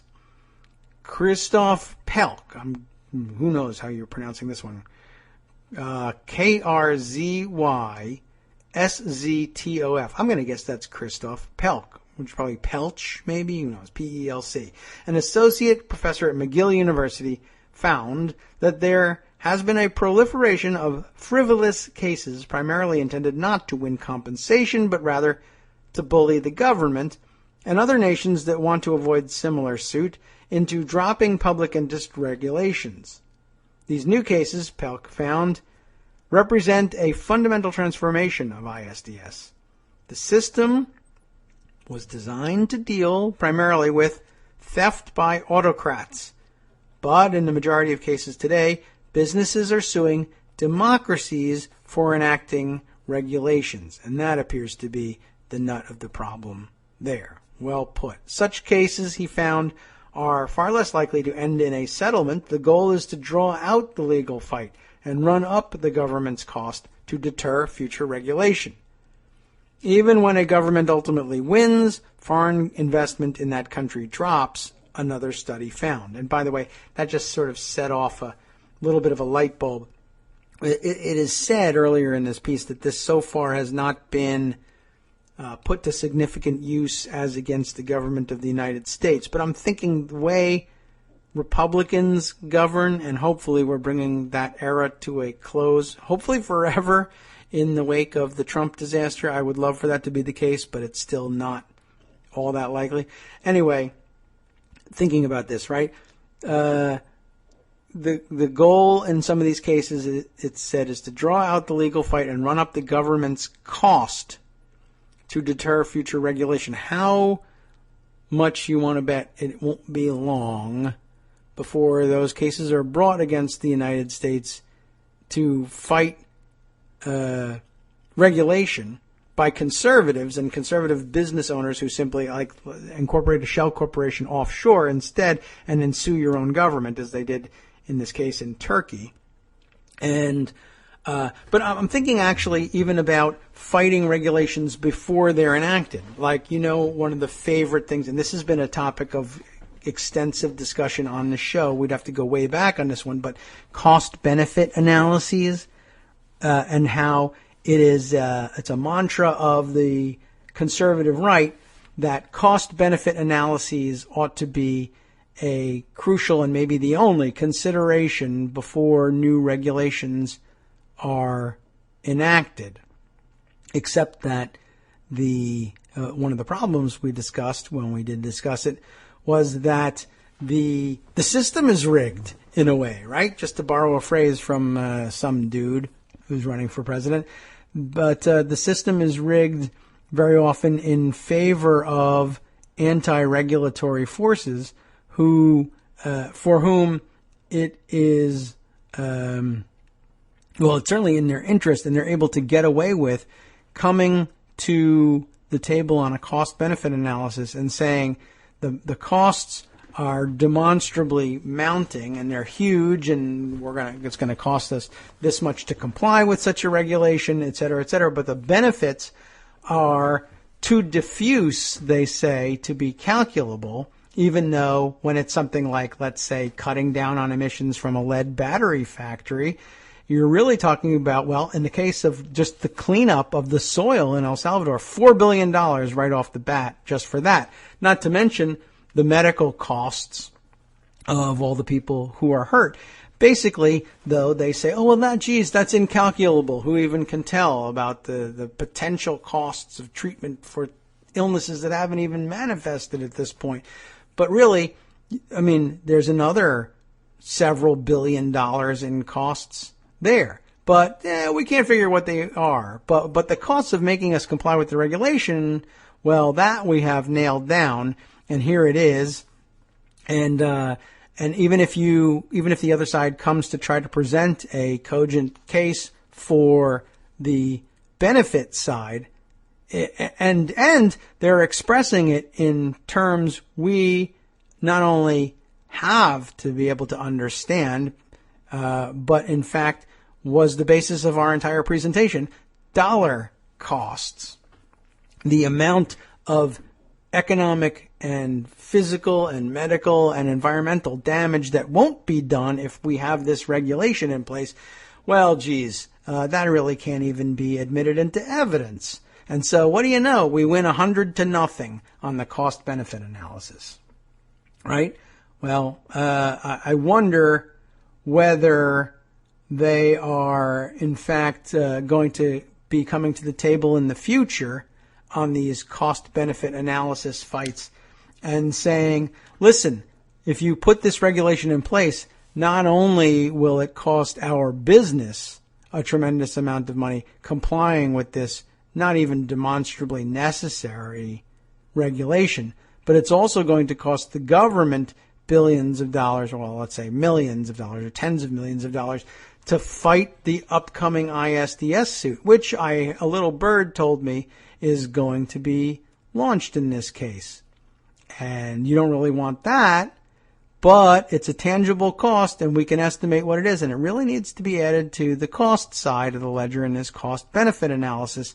And since, in our view, there's no way you can monetize the benefits in any way that we'll accept, this part of the ledger is going to have to remain zero. And guess what? We want 100-0 again. Okay, look for it. Not all lawyers, though, involved in the ISDS system, the article continues, are opposed to reform. In fact, some say it is necessary in order to protect the system. Industry publications and conferences are now filled with hand-wringing over the mounting public criticism of ISDS. How about this for a name? VV, the two initials, VV, Veder. That's the last name, VEEDER. VV Veters, 3 V's and 3 E's, and then 2 D's, a D and an R thrown in there for good measure. VV Veter, a prolific arbitrator. Can you be he's frequently seated as an arbitrator, a prolific arbitrator, huh? All right, I wouldn't have put those two words together. Warned fellow ISDS lawyers during a panel discussion at a London law office that, while they might be convinced of the merits of the system, many members of the public are not. And he said, the more they find out what we do and what we say and how we say it, the more appalled they are. And that's what we're engaged in right now, becoming appalled. The British financial guru Rafat Ali Rizvi had a big problem. And we're into the next section here. In Indonesia, where he'd plied his trade, he and a business partner had been convicted of embezzling more than $300 million from one of the country's banks. That is a big problem. Although, if you're sitting on $300 million, that part is pretty good. The government there had to bail out the bank, sparking enraged protests that police tried to quell with tear gas and water cannons. And Indonesian authorities were pursuing him and the money they said he'd stashed in accounts around the world, as so frequently happens. Ensconced overseas, Rizvi was beyond the reach of Indonesian authorities, but the conviction came with an Interpol red notice, meaning he risked extradition if he traveled abroad from wherever he was. Some of his bank accounts were frozen, and with this stain on his record, he was largely cut off from the world of global finance he'd played in for years. Boy, they actually managed to stop him, huh? Rizvi's top-flight criminal lawyer had threatened to sue Interpol if the agency didn't delete the alert, but so far it hadn't worked. What Rizvi needed was an entirely different type of lawyer. Someone like George Byrne. Not George Burns, he's dead. George Byrne. Byrne had spent years representing businesses in corporate disputes, but like many of his colleagues, he was drawn to ISDS as the system began to flourish in the 1990s. Now, he said, ISDS cases make up the majority of his work as a London-based partner in the U.S. firm Vinson & Elkins. The strategy he crafted for Rizvi epitomizes the ingenuity of elite ISDS lawyers and the willingness of arbitrators, many of whom are also attorneys who argue ISDS cases to expand their own authority. Ooh, this is a great argument. I may use it next time I'm a lawyer. Okay. It is a stark example of how canny and audacious lawyers can work the system, crafting a win even when they technically lose. The only real losers? A nation of taxpayers. Well, Indonesia, anyway. Born in Pakistan and educated in Great Britain, Rizvi has been managing private investment funds set up in various tax havens, or he had been, when he met Hesham Al-Warraq, a Saudi financier educated in the U.S. The two started buying up shares of Indonesian banks that eventually merged to form Bank Century. The two men assumed top posts, but Al-Warraq was always the junior guy in the partnership, explained Byrne, who represented both men. Al-Warraq, Byrne said, really was just in the wrong place at the wrong time. The bank was short on cash. It had a hefty stash of bonds and other securities, but it couldn't wait for them to pay out. The bank needed the money now. Rizvi and Al-Warraq got approval from the bank's other executives to sell many of these long-term investments or use them as collateral to obtain loans. Step one was transferring them offshore to companies that Rizvi and Al-Warraq controlled. If there was a step two, it basically never happened. The bank never saw the vast majority of those valuable assets again, legal documents show. The two men were supposed to return to the bank whatever they couldn't sell or use to get a loan, but for the most part they simply didn't, according to those documents. In some instances, the documents state they used the assets to get loans not for the bank, but for themselves. By the time the bank was bailed out in 2008, Rizvi and Al-Warraq had siphoned off about $361 million, concluded in an expert analysis prepared for the Indonesian government by the Brattle Group, an economic consulting firm that's based in Cambridge, Massachusetts, and that has a principal who won the Nobel Prize by way of giving their credentials. Rizvi and Al-Warraq contend that they actually had obtained at least a few loans for the bank and that the assets had been seized by creditors after the bank failed to repay those loans. But the bank and the experts hired by the Indonesian government said they couldn't find any evidence to support that claim. The Brattle Group analysis summed it up this way. Mr. Al-Warraq and Mr. Rizvi controlled Bank Century and treated it as their personal piggy bank, which is still slightly better than treating it as your personal sex ring, as was the case in our story about Roger Ailes, which it certainly appears we won't get back to today, but this is the more important and substantive of the two. And so we feel very smug about spending our time on this one. A criminal court in Jakarta tried them in absentia, convicting both of them of corruption and money laundering. Not Monday laundering, that's what I'm doing now with this tape. Sentenced each to 15 years in prison and ordered them to repay the massive sum it found they'd stolen. I bet the money's gone. But anyway, they could have returned to Indonesia. I'm sure they were just about to do that, and challenged their convictions in court, or tried to file a claim with the United Nations human rights body designed to handle the kind of claims they were making, but they had a more attractive option. Okay, but I mean, come on. I mean, let me ask you this. Would the author here have said, well, Edward Snowden could have returned to the United States and faced the charge? Well, I guess that's the same deal. They decided not to, even though what they did isn't what he did. But, I'm just saying, they had the option to return to Indonesia and face criminal charges. You know what? I'm not going either. Anyway, so what's the more attractive option? Enter Byrne. That wasn't the option. Byrne comes in and presents the option. I'm sure that it would have done them no good to enter Byrne at that point. I mean, maybe just for the moment, but what about longer-term legal strategy? Okay, Byrne, when he enters, has this overarching strategy. How do I get into these things? He explains it this way. Use ISDS to attack the validity of their Indonesian trial, arguing that they'd never been given a fair hearing and that there had been an abusive process at multiple stages. It's like any other appeal here in the United States, I guess. But to get to that point, he had to deploy some of the most controversial tactics that ISDS lawyers have developed. First, Byrne needed to find a treaty that would apply to this case. His team discovered an obscure agreement among predominantly Islamic nations, including Indonesia. Is he going to use Sharia law here on me? That's where the case was unfolding, of course, Indonesia, an Islamic nation.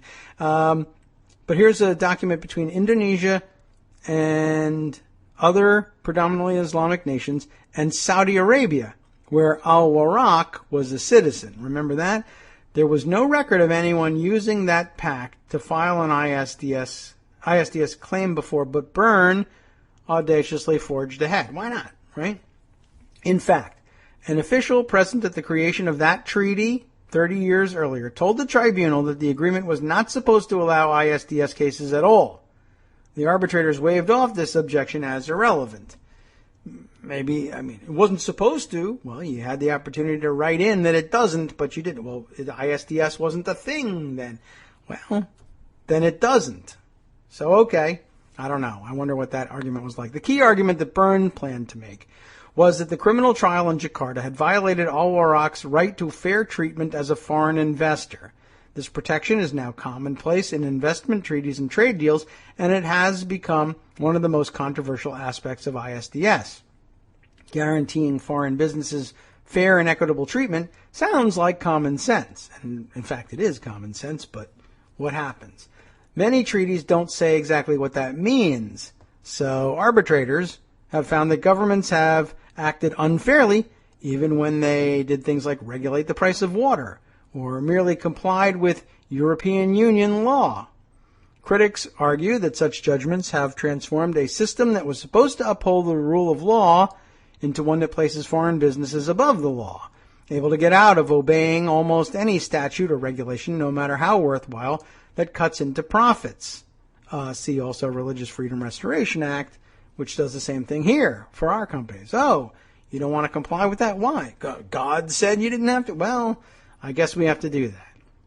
You don't like the regulation of the price of water? Well, we don't like that because we don't like regulation and of a profitable resource like that. But if God says you shouldn't like it, then fine. Many scholars and activists say the fair and equitable treatment provision, which is included in the Trans-Pacific Partnership now being considered by Congress, is the most widely abused element of treaties containing ISDS. Numbers from the UN's trade and development body show that arbitrators find violations of this controversial provision more than any other. As it happened, though, the treaty Byrne had invoked didn't include that clause, but the agreement did have another common and often controversial clause which requires the government to treat foreign businesses covered under one treaty at least as well as businesses covered under any of its other treaties, which is not foreign, to use a new phrase, they're not foreign language for treaty drafting. You'd recognize it from most favored nation status, right? And it's a canon of construction. If you have an old treaty that doesn't address ISDS, but you have other treaties since then which contemplate its use in your trade agreements, then it's not terribly troublesome to say, well, had you known about, or had there been an ISDS at the time of the drafting of this treaty, you most surely would have included it. You just didn't have the opportunity. That's not a terrible construction all by itself. So, Byrne plucked the fair treatment provision from another agreement and applied it to the Islamic Nations Pact. In effect, he constructed his own super treaty. Well, you can make that argument. And the ISDS arbitrators allowed it, giving themselves the authority to rule on the actual merits of the case. Also probably not surprising. Do I have authority to do this? I love authority. Yes, I do. Byrne enlisted a lawyer with perfect credentials for this case, Rutzel Martha, the former general counsel of Interpol, who now specializes in, among other things, challenging the International Police Agency's actions. Okay. Again, revolving door, but yes, who else are you going to hire? You want a former IRS agent to work with you on settling tax claims against you, and I guess if you're trying to prove that Interpol screws things up every once in a while, you get a former general counsel of Interpol to do it. He argued that the Indonesian authorities had committed numerous procedural errors, such as not confirming that Al-Warraq had received the court summons, and not enlisting the Saudi authorities to question Al-Warraq. The first one, of course, hey, man, if you didn't get the subpoena and they can't establish that they delivered it to you, you got a jurisdictional problem, even here in the United States. He also argued that Indonesia hadn't met the criteria under international law for conducting a trial in absentia, and that it hadn't ensured Al-Warraq was properly notified of the guilty verdict. Maybe. That doesn't sound so terribly abusive to allege at this point. He even argued, my goodness, that the entire prosecution was a politically motivated ploy to scapegoat Rizvi and Al-Warraq for the government's own contentious decision to bail out the bank. Maybe so.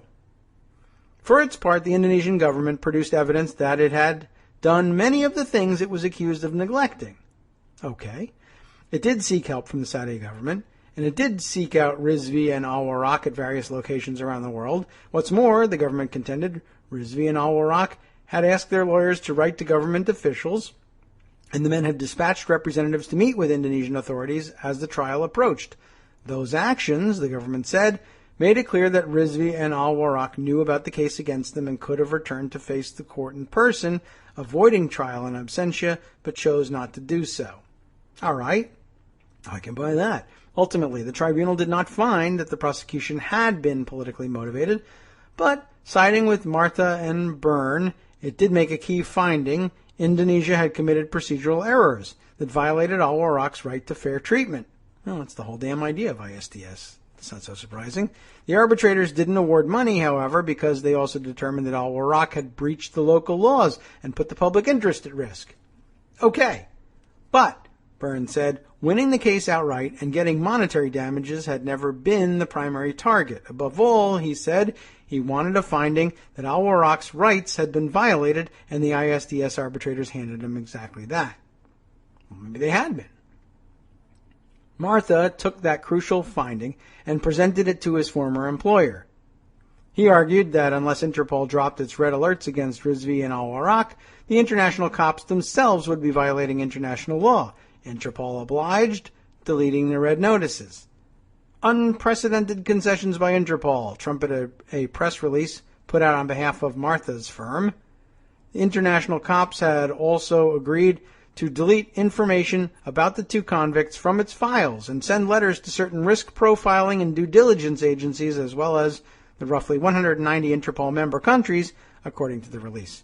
As a result, Mr. Rizvi and Mr. Al-Warraq will be able to travel and conduct business without restriction, the release boasted.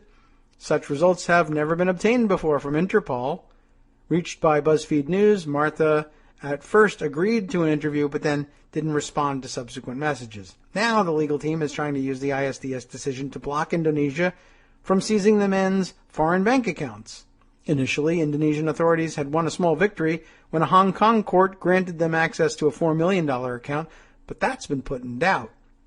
The Hong Kong government is very cautious, and they are retaining international experts, said Kayo Muzar, an official in the Indonesian Ministry of Law and Human Rights who has been pursuing Rizvi's and Al-Warak's assets for years.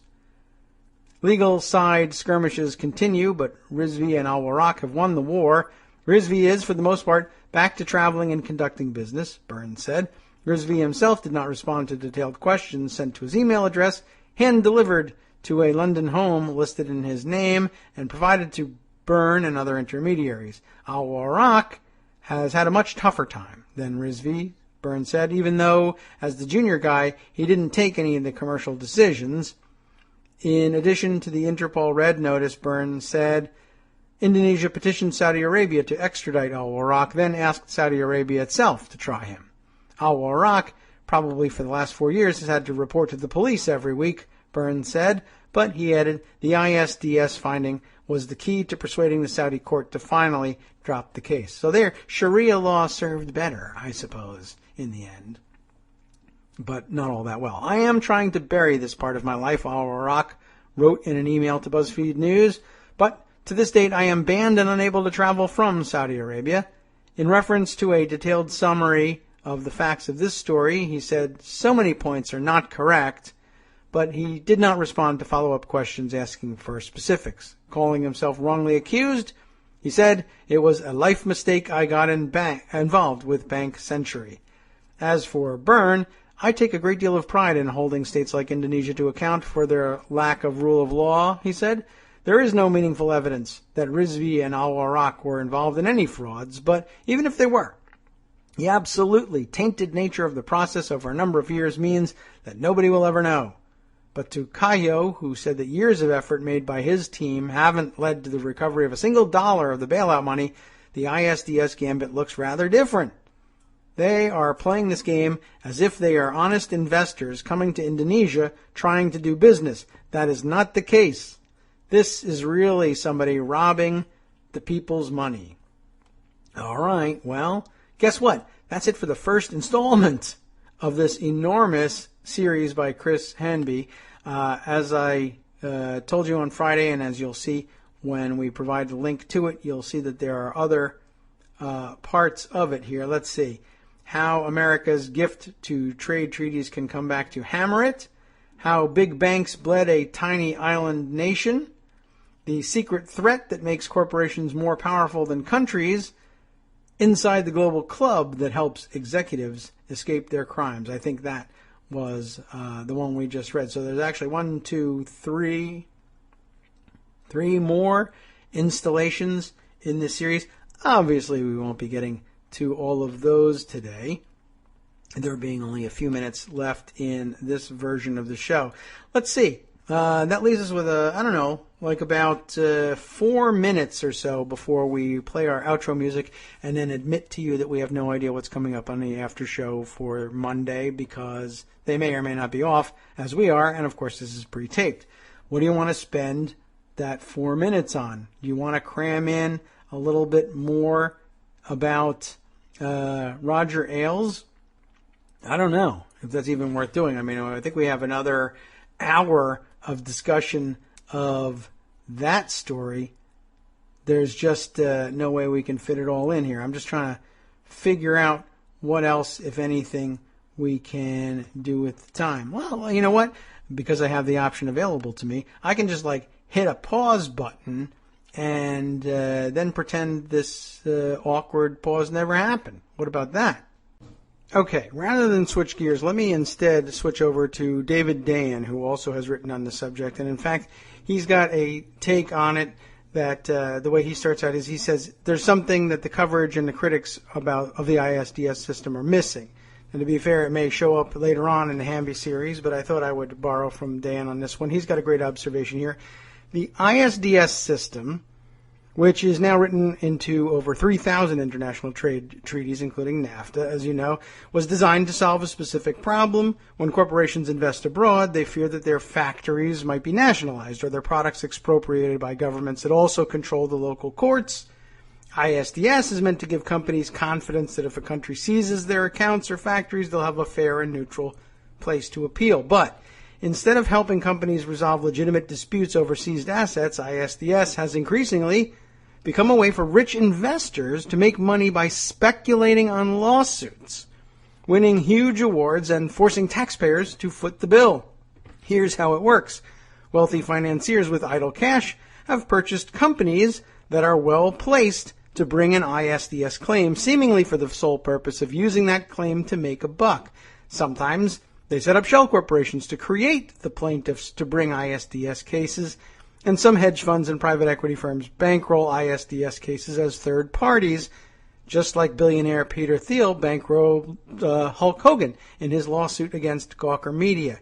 Indeed, the damage of ISDS goes far beyond the money that investors manage to extract from public coffers and extends to the corruption of a political system by investors who buy off scholars, economists, and politicians in pursuit of whatever policy outcome leads to a payoff.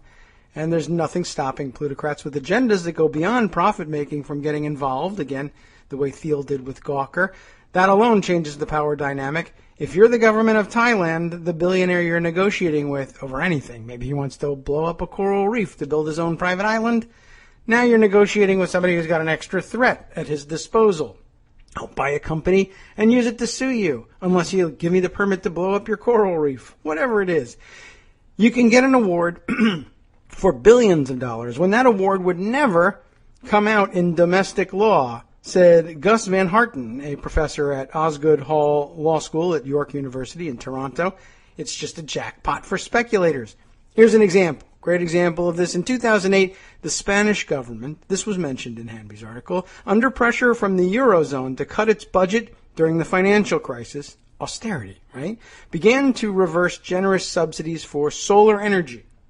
Spain reduced support for solar in stages. It changed the definition of its main solar incentive program in 2008, reduced the subsidies through two measures in 2010, put a moratorium on subsidies for new solar plants in 2011, and added further restrictions in 2013. Renewable energy activists, in Spain anyway, could only shout into the air, but a group of investors hatched a plan. Between November 2011 and December 2013, 22 different companies sued Spain in 7 different cases over the subsidy changes, not in Spanish courts, but using ISDS, an investment fund subsidiary of Germany's Deutsche Bank, and another company, Antin, a private equity firm owned by French bank BNP Paribas, purchased Spanish solar thermal power plants in 2011, 3 years after the country began to roll back subsidies, but when they went to ISDS, they claimed that they had expected subsidies to continue, not to continue declining. That is very different. I'll finish this up since we haven't got after-show stuff to announce. It feels like they acquired the solar plants in order to sue, said Laura Verheek, a campaigner for the Corporate Europe Observatory, a Brussels-based research organization. These cases are still pending, and another case advances in June. The facts suggest that these investment funds made their purchases based not on potential success or failure of the business they bought, not out of a concern for climate change and its consequences, but with the expectation that the Spanish government would continue its subsidy rollback, allowing the funds then to sue in a special court unavailable to Spanish citizens. To be fair, he points out they can't prove that this is a certainty, but it seems like they've got a remedy that Spanish people in Spain can't use to sue when their subsidies are taken away. But the ISDS, it appears, has been manipulated to the point where, as long as you're losing money, it doesn't matter how it happens, why it happens, or even if you knew it was going to happen when you bought this stuff, you just buy your way into a huge lawsuit. And that can create a rather enormous problem. I recommend to you then his piece in the Huffington Post, The Big Problem with the Trans-Pacific Partnership Super Court That We're Not Talking About. David Dayan always has the scoop. From Daily Kos Radio on networksradio.com. You have been listening to the Kagro in the Morning Show with David Waldman. Well, thanks for listening. I hope you have enjoyed this special bonus edition of the Kagro in the Morning Show for Labor Day. I'm taking the day off. Maybe I'm sneezing, maybe I'm having breakfast, who knows what. I just couldn't put these stories down, and I'm going to get back to that Roger Ailes stuff probably later in this week. Enjoy the day. See you soon.